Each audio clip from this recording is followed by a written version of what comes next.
2 கூரைகள், 2 contractors. ஒரே வேலை, ஆனா வேற வேற கதை. அட வேகமாப்பா, இன்னும் முடிக்க வேண்டிய வேலை நிறைய இருக்குல்ல. சதீஷ் பல வருடங்களா பயன்படுத்துற வாட்டர் ப்ரூஃபிங் ப்ராடக்ட பயன்படுத்துறாரு. வேகமா செய்யப்பா. விஜய் குறைஞ்ச வயசு, புது ரோலரை பயன்படுத்துறாரு. சதீஷ்க்கு வாட்டர் ப்ரூஃபிங் முடிக்க நிறைய நேரம் தேவை. விஜய் வேலைய சீக்கிரமா முடிச்சிட்டு கூடுதல் நேரத்தை அனுபவிக்கிறாரு. தம்பி, நீ கொஞ்சம் வேகமா வேலை செய்யணும். செய்யறேன் சார். பேசுறத நிறுத்திட்டு வேகமா வேலை செய். என்னாச்சு சதீஷ் சார், ஏன் சத்தம் போட்டுட்டு இருக்கீங்க? நான் வேற என்ன செய்ய முடியும்? பாருங்க எவ்வளவு மெதுவா வேலை செய்யறான்னு. ஆனா அது அவனோட தப்பு இல்ல, தப்பு உங்களோடது. இன்னும் நீங்க பழைய வாட்டர் ப்ரூஃபிங் நுட்பத்தையே பயன்படுத்தினா இப்படிதான் இருக்கும். விஜய், முட்டாள்தனமா பேசாதீங்க. நான் இந்த முறையத்தான் 15 வருஷமா செஞ்சுக்கிட்டு இருக்கேன். அதனாலதான் நான் சொல்றேன், இது பழைய முறை. இதுல நிறைய பிரச்சனை இருக்கு. இதுல எந்த பிரச்சனையும் இல்ல. ஒரு வேளை நீங்க கவனிக்காம இருக்கலாம், ஆனா நிறைய பிரச்சனை இருக்கு. இருங்க, நான் அங்க வந்து உங்களுக்கு புரிய வைக்கிறேன். அந்த மூலையிலயும் பண்ணுப்பா. நீங்க இப்ப என்ன சொல்ல வரீங்க? கொஞ்சம் பொறுமையா இருங்க சதீஷ். இப்ப எனக்கு ஒன்னு சொல்லுங்க, வாட்டர் ப்ரூஃபிங்க்கு நீங்க என்ன ப்ராடக்ட் பயன்படுத்துறீங்க? அதேதான், சாதாரண லேட்டக்ஸ் SBR. அது சரி, ஆனா எது? எல்லாமே எனக்கு ஒரே மாதிரி வெள்ளை நேரத்துல தானே தெரியுது. இதுல எது நல்லது, எது கெட்டது எனக்கு புரியலையே. அடுத்த பிரச்சனை கலக்கும் போது வரும். இப்போ இதுல என்ன பிரச்சனை? சாதாரண லேட்டெக்ஸ் லேசானதா இருக்கும். அதுல கலவையும் நீர்த்து போய் லேசானதா இருக்கும், அதுல கட்டிகளும் இருக்கும். நீங்க என்ன பேசிக்கிட்டு இருக்கீங்க? சங்கர், அந்த சாதாரண லேட்டக்ஸ் கலவை எடுத்துட்டு வா.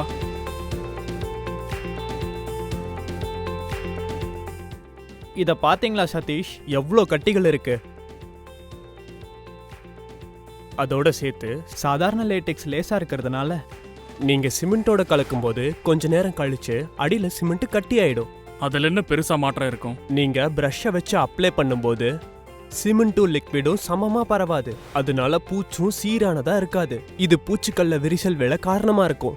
பூச்சும் செதில் செதிலா கொட்ட துவங்கும். அந்த மாதிரி எல்லாம் எதுவும் நடக்காது. நேத்து நீங்க அந்த பக்கம் தானே பூசுனீங்க? அங்க இருக்க விரிசலை பாருங்க. கலவை ஒரு பெரிய விஷயமே இல்ல, அது நல்லாதான் இருக்கு. பேருக்கு மட்டும்தான் வேலை செய்றீங்க மிஸ்டர் சதீஷ். இந்த நீர்த்து போன கலவையாலையும் இந்த கட்டியாலையும் இதை பூசுறதுக்கு ரொம்ப கடினமானதா மாறிடுது. வாட்டர் ப்ரூஃபிங்கும் சீரா இருக்கிறது இல்ல. ஏன் அது பூச கஷ்டமா இருக்க போது? கலவைய செய்யறோம், பிரஷ்ஷை எடுக்கிறோம், பூச போறோம். அதுதான் இங்க பிரச்சனை சதீஷ். காலத்துக்கு ஏத்தாப்புல மாற போறீங்களா இல்ல பழைய நுட்பத்தையே புடிச்சிட்டு இருக்க போறீங்களா? அப்படின்னா பாருங்க, ஒரே இடத்துல மறுபடியும் நீங்க பூசணும். ஏன்னா பிரஷ் ஒரு சின்ன இடத்த தான் கவர் பண்ணும். இன்னொரு பிரச்சனை, உங்க வேலையால் குனிஞ்சு பூசிக்கிட்டு இருக்காரு. அதுவும் இன்னும் நேரத்தை அதிகப்படுத்தும். அது அடுத்த பிரச்சனை. ஆமா சார், ரொம்ப கஷ்டமா இருக்கு. நீ உன் வேலையை பாரு. அதோ அங்க பூசு. மிஸ்டர் சதீஷ், பிரஷ்ஷை பயன்படுத்தி பூசும்போது சில சின்ன விரிசல்களை தவற விட்டுருவோம். அதுவே எதிர்காலத்துல கசிவுக்கு காரணமாகிடும். விஜய் சார், வாட்டர் ப்ரூஃபிங் பண்றது சாதாரண வேலை இல்ல. அதோட கசிவு பிரச்சனை எப்படி இருந்தாலும் வரத்தான் செய்யும். இதை விட நல்ல நுட்பம் கிடையாது. இல்ல, இருக்கு. என்னது அது? புது காலத்திற்கு ஏற்ற புது வாட்டர் ப்ரூஃபிங் தீர்வு. Doctor fix it all seal. Doctor fix it all seal. இது என்ன புது லேட்டக்ஸா? லேட்டெக்ஸ் இல்ல, லேட்டஸ்ட். SI பாண்ட் பாலிமரோட சமீபத்திய வாட்டர் ப்ரூஃபிங் தயாரிப்பு. இந்த நுட்பம் இதுக்கு ஒரு தனித்துவமான நீல நிறத்தை கொடுக்கிறது. நிறம் என்ன பெருசா மாத்த போகுது? அதோட நீல நிறத்தினால தவறுகள் அடையாளம் காண்பது எளிது. நான் இதை யோசிக்கவே இல்லை. அதோட இதுல 48% பாலிமர் கண்டென்ட் இருக்கு. அது கான்கிரீட் மேல ஒரு கிரிப்பை கொடுக்குது. இது தடித்த திரவமா இருக்கு. அதனால சிமெண்டோட எளிமையா கலக்க முடியும். கலக்கும் போது கட்டிகள் உருவாகாது. SI பாண்ட் தொழில்நுட்பத்தால சிமெண்ட் டிஸ்பெர்ஷன் தரமும் சிறப்பா இருக்கும். கலந்து வச்ச 30 நிமிஷத்துக்கு அப்புறம் கூட கலவை திக்கா இருக்கும். சாதாரண லேட்டெக்ஸ் மாதிரி அடியில தேங்காது. இது சீரான பூச்சை கொடுக்கும். அதோட பூச்சுல விரிசல் விடாது. அப்போ பிரஷ்ல பூசுறது எளிமையா இருக்கும். சதீஷ், இது இந்த காலத்துக்கான தயாரிப்பு. இத பூசுறதுக்கு பிரஷ்ஷே தேவையில்லை. இத நீங்க ஆல் சீல் ஸ்டாண்டிங் ரோலர் வச்சு பூசிக்கலாம். ரோலர் வச்சா? வாய்ப்பே இல்ல. இது லேட்டெக்ஸ் இல்ல, லேட்டஸ்ட். அதனால சாத்தியம்தான். எல்லாம் தாண்டி இது ஒரு முறையிலேயே நிறைய இடத்தை கவர் செய்யும். அதனால நீங்க 30% வேகமா வேலையை முடிக்க முடியும். 30% வேகமாவா? அப்போ 30% ஆட்கூலியும் மிச்சமாகுமே. கரெக்டா சொன்னீங்க. கணக்கு போடுறதுல வேகமா தான் இருக்கீங்க. நம்மள தொழிலதிபர்கள் வேகமா தானே கணக்கு போடணும். ஆக நீங்களும் இப்ப காலத்துக்கு ஏத்த மாதிரி மாற தயாராயிட்டீங்க. உங்க வேலையால் குனியவே தேவையில்லை. பிரச்சனையும் முடிஞ்சுது. ஆமாண்ணே, நல்ல பொருள் மாதிரி தான் தெரியுது. நீ அதிகம் பேசாம வேலையை பாரு. விஜய் சார், நீங்க சொல்றதெல்லாம் உண்மைதான். ஆனா இதெல்லாம் பண்ண பிறகும் கசீர பிரச்சனை வந்தா என்ன பண்றது? நீங்க என்ன பேசுறீங்க சதீஷ்? நான் உங்ககிட்ட சொல்லல, ஆல்சீல் கோட்டிங் மேம்படுத்தப்பட்ட எஸ்ஐ பாண்ட் டெக்னாலஜியால ஆனது. 48% பாலிமர் கண்டென்ட் இருக்கு. அது கான்கிரீட் மேல ஒரு கிரிப்பை கொடுக்குது. அதோட ஒரு சிறப்பான வாட்டர் ப்ரூஃபிங்கையும் கொடுக்குது. அதாவது குறைஞ்சது 5 வருஷத்துக்கு விரிசலுக்கோ கசிவுக்கோ வாய்ப்பே இல்ல. 5 வருஷத்துக்கா? இதுதான் அப்ப சிறந்தது. சந்தையில யாருமே இப்படி ஒரு உத்தரவாதத்தை கொடுக்க முடியாது. ஒரு சிறந்த தயாரிப்பு ஒரு சிறந்த வாட்டர் ப்ரூஃபிங் கொடுக்கறதால இது சாத்தியம். அதோட அதை சரியான முறையில பூசறதும் காரணம். அப்போ இத பூசறதுலயும் பெரிய தொந்தரவு எதுவும் இல்லதானே? இது உங்க சாதாரண லேடெக்ஸ் கிடையாது.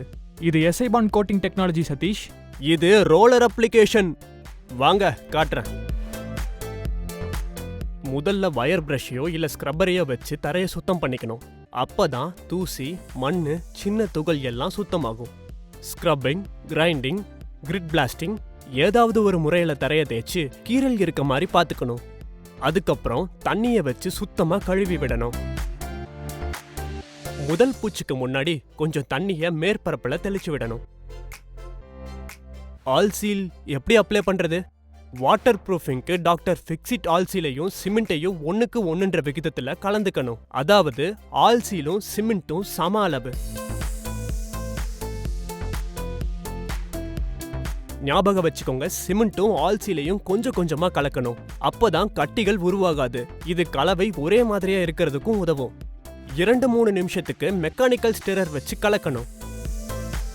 அப்புறம் மேற்கூரையோட கிடைமட்ட திசையில கலவையை வச்சு ஒரு பூச்சு பூசணும். 4 முதல் 6 மணி நேரம் வரை காத்திருக்கணும். அடுத்து சாய்வு திசையில் அடுத்த பூச்சு பூசணும்.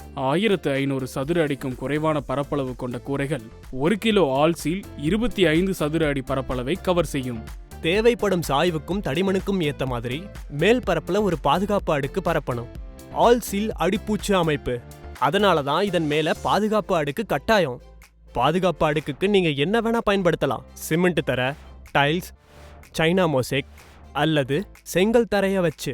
இது எளிமையானது, சிறந்ததும் கூட மிஸ்டர் விஜய்.